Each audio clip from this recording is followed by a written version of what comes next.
Bonjour à toutes et à toutes. Encore une très bonne et heureuse année 2019. Cette petite vidéo sera un papotage sur un sujet qui est d'actualité juste après la présentation des vœux. Ce sont les bonnes résolutions que l'on fait en début d'année. Je me souviens d'il y a quelques années encore, avec une très bonne amie, Patricia, on s'envoyait la liste de nos vœux. Et la liste était longue. Je veux maigrir, je veux arrêter de fumer. Cette année, j'ai décidé d'aller dans une salle de sport. Je vais payer très cher la salle de sport, comme ça j'irai presque tous les jours. Je serai obligée de rentabiliser. Ça tenait pas très longtemps, hein, c'est moi qui vous le dis. La liste était longue et on s'essoufflait très vite. Une semaine, 2 semaines, 3 semaines, un mois, et les bonnes résolutions tombaient à l'eau. Maintenant, avec les années qui passent, la bonne résolution, c'est d'être en bonne santé et surtout profiter du moment présent.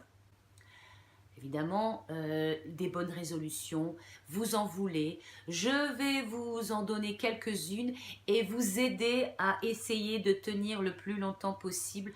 Avant de parler bonne résolution, il faut savoir qu'il faut toujours écouter ses envies, son intuition et surtout respecter ses valeurs et ne pas se laisser entraîner dans les résolutions des autres. Vous ne rentrerez pas en conflit avec vous-même et peut-être que vous irez beaucoup plus loin dans l'année pour tenir ces bonnes résolutions.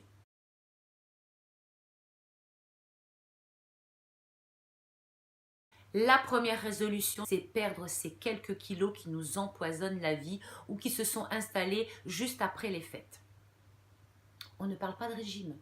Parce que notre petit cerveau, lui, va dire « Oh là là, régime, restriction, j'amasse, je mets des petites réserves de côté, comme ça je serai tranquille, elle pourra m'affamer, moi j'aurai tout ce qu'il faut. » Donc on ne lui dit rien à son cerveau, on dit simplement « Je vais changer d'alimentation, je vais voir une nouvelle façon de manger. » On y va progressivement. Déjà, on allège un tout petit peu. On se donne une semaine, on se dit cette semaine, je vais alléger, je vais essayer de manger des légumes, un petit peu de viande, et puis je vais supprimer tout ce qui est sucrerie. Je me garde mon petit carré de chocolat si j'aime le chocolat avec le café ou avec le thé, et puis c'est tout. Mais juste après mon repas. On n'attend pas le milieu de l'après-midi ou le matinée. On essaye de faire des partie raisonnable, c'est-à-dire je déjeune le matin, à midi ou à 1 heure, et puis le soir. On évite de grignoter, ça c'est de toute façon c'est la règle d'or. Si vous avez décidé d'alléger ou de changer votre alimentation, il faut éviter de manger trop souvent parce que vous faites toujours marcher votre estomac et tout, et ce n'est pas bon. On entend parler de tous ces jeunes, écoutez, si vous voulez qu'on en parle, c'est très intéressant, ça met un petit peu le foie au repos, mais là ce n'est pas le but, c'est simplement on veut perdre, ce que je veux dire, on veut simplement alléger un petit peu pour changer de nourriture et dégonfler un peu et perdre quelques petits kilos qui se sont installés. Donc on allège, on évite les grignotages, on allège le soir, petite soupe le soir avec évidemment pas de croûtons, pas de fromage par-dessus, mais une soupe de légumes et puis un petit yaourt. On est léger avec le sucre. Et puis si on veut, on remplace par autre chose. Alors évidemment pas des édulcorants parce que c'est pas terrible, mais on peut prendre un peu de sirop d'agave, du sucre de coco, toute autre chose qui peut sucrer, du miel, légèrement. Évidemment, on n'en met pas 3 cuillères, on essaie d'en mettre 1 cuillère et puis on réduit la cuillère un tout petit peu pour essayer à la fin de ne plus mettre de cuillère de sucre. Et on peut remplacer en mettant par exemple dessus des petites graines ou alors de saupoudrer de son d'avoine ou de son de blé, bref, des petites choses qui peuvent un petit peu donner un petit peu de goût. Pourquoi pas mettre des herbes? Bon, après en dessert c'est un petit peu moins agréable. Voilà. Et puis ensuite, c'est pas parce qu'on veut changer son alimentation qu'on va maigrir tout de suite. Il faut aussi un petit peu aider. Alors si vous faites du sport, ça va très bien. Si vous avez un petit peu oublié le sport, là vous vous y remettez en même temps. Et puis vous commencez très légèrement. 3 minutes, 6 minutes, 9 minutes, 10 minutes. Soit le matin, soit le soir.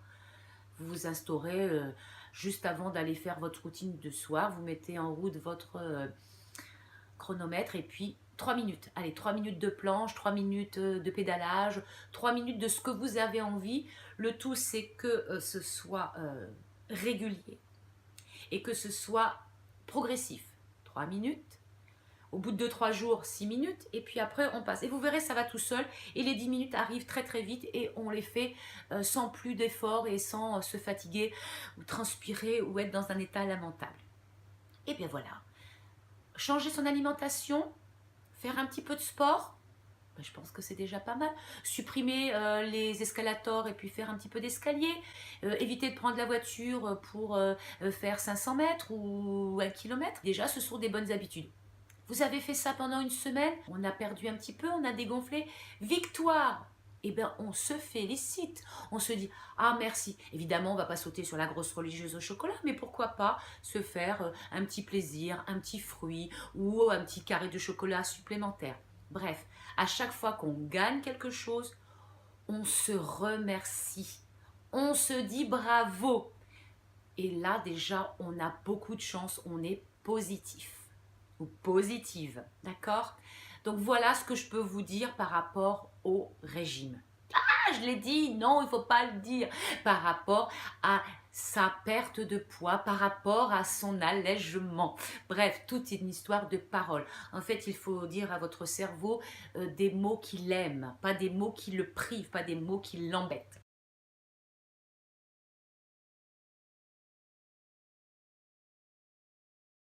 Épurer sa maison, ça sera mieux que ranger et trier. Avec épurer, on va retirer ce qui ne nous plaît plus et on va garder que l'essentiel. On le met dans un carton, dans un coin, et s'il ne vous manque pas, au bout d'un moment, vous vendez, vous donnez, vous jetez et on n'en parle plus. Facile à dire, pas facile à faire, j'en conviens.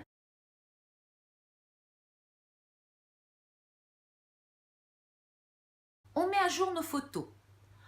Qui n'a pas des centaines de photos qui ont été tirées, qui devaient servir à faire un album et qui restent dans un coin? Des centaines de photos qu'on a prises à Noël, au jour de l'an, pour notre anniversaire, pour nos vacances, et qui sont là enfermées dans nos clés USB, qui sont enfermées dans nos téléphones, qui sont enfermées un peu partout. Comment fait-on? Alors maintenant, il y a des sites, on leur donne nos photos et ils nous font eux-mêmes leurs albums. Évidemment, ça a un coût. Si vous n'avez pas envie de payer, ben, vous vous décidez, vous vous dites, voilà, c'est terminé. Aujourd'hui, je fais mon album. Si vous êtes en retard de 2 ou 3 ans, je crois que là, ben, ça ne sera plus possible. Il faut vraiment, vraiment ne pas dépasser 2 vacances, 2 anniversaires pour pouvoir ranger. On trie les photos, on s'installe, on déballe tout. Et on sait que ce jour-là, ou ces jours-là, parce que ça va prendre des jours, on va s'occuper que de son album. Et que c'est comme tout. C'est quand on en a envie et si on en a envie. Il ne faut pas dire « Oh là là, il faut que je le fasse ». Non. Oh, j'ai adoré mes vacances en Martinique. Je vais en faire un magnifique album. Il faut que je le fasse maintenant. Si j'attends les vacances de février, ça sera terminé. Elles seront loin derrière moi et je n'y penserai plus et tout restera dans un coin. Si il nous faut du courage, si on n'a pas l'envie, c'est mort. Je suis désolée, mais c'est comme ça. Laissez les photos. Donnez-les à un professionnel, mettez-les sur votre ordinateur et puis ils tournent en boucle et puis vous les regardez quand votre écran est en veille. Voilà, pourquoi pas. Économiser. Eh oui, c'est pas facile d'économiser. Il y a des fins de mois difficiles, les débuts de mois sont un petit peu plus euphoriques et parfois ça devient difficile. Moi, ce que je vous conseille, vous avez envie de vous faire plaisir ou de faire plaisir à vos enfants, vos petits-enfants, vous vous achetez un gros cochon, une grosse tirelire, ou alors un joli vase, ou alors ce que vous voulez, et que vos enfants ou tout seul, vous faites un rituel. Le soir, avant de vous coucher avec les enfants, vous prenez une pièce et on la met dans le cochon, on la met dans son endroit et on se dit, ça, c'est pour mes vacances, ça, c'est pour mon pull en cachemire, ça, c'est pour le jouet qui va faire plaisir à mon enfant. À la fin de l'année, c'est peut-être trop long, mais au bout d'1 mois, 2 mois, 3 mois, vous aurez un petit pécule. Vous serez bien content de le trouver pour acheter ce dont vous avez envie. C'est une bonne façon de se faire plaisir et de faire une petite économie sur son budget.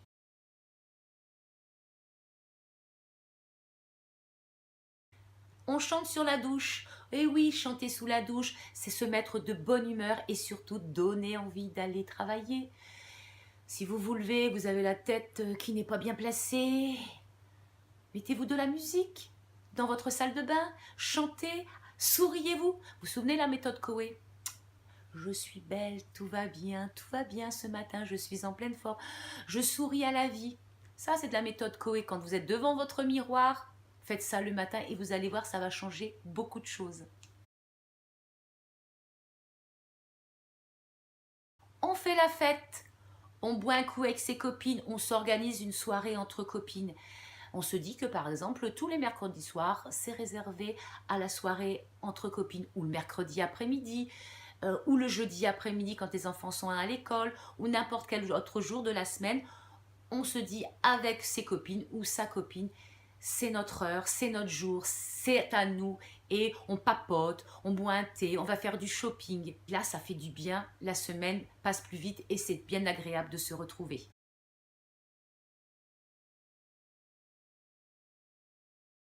Tenir un cahier, un journal intime, vous allez dire, mais non, mais un petit journal, alors c'est la grande mode des bullet journal, etc. Mais pourquoi pas prendre un joli petit cahier que l'on va décorer, que l'on va dessiner, et puis mettre dessus des choses agréables.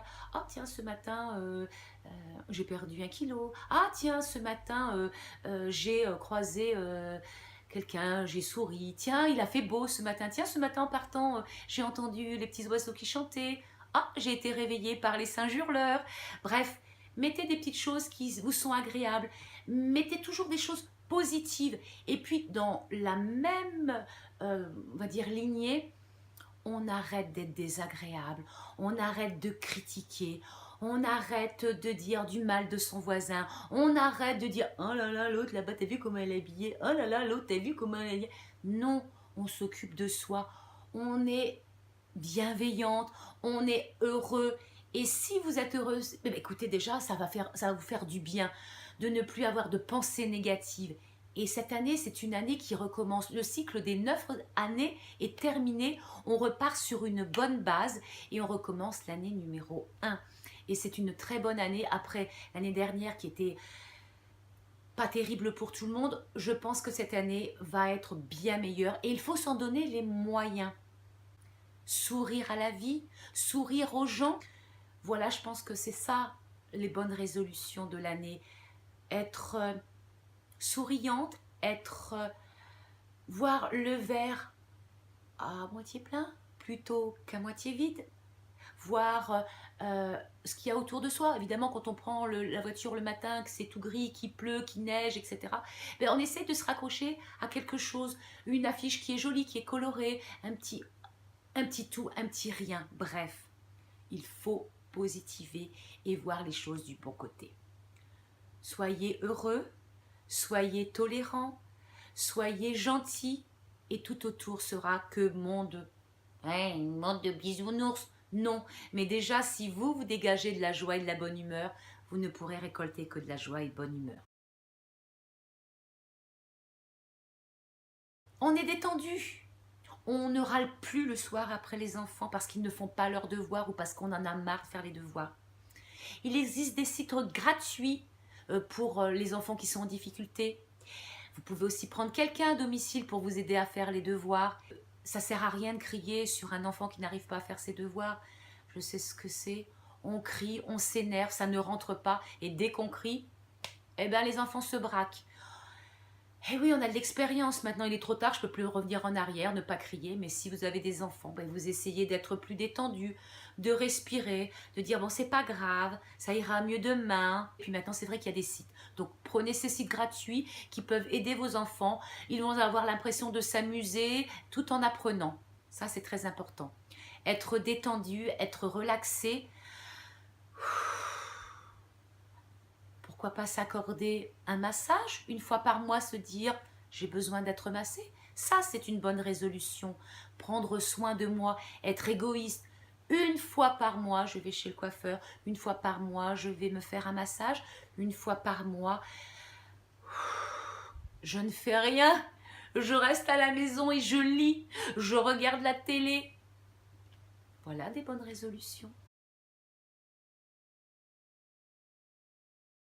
Je vous remercie de m'avoir suivi. J'espère que ce petit papotage sur les bonnes résolutions vous aura plu. Écoutez, la seule chose, c'est faites ce que vous avez envie. Faites-vous plaisir. Respirez. Souriez.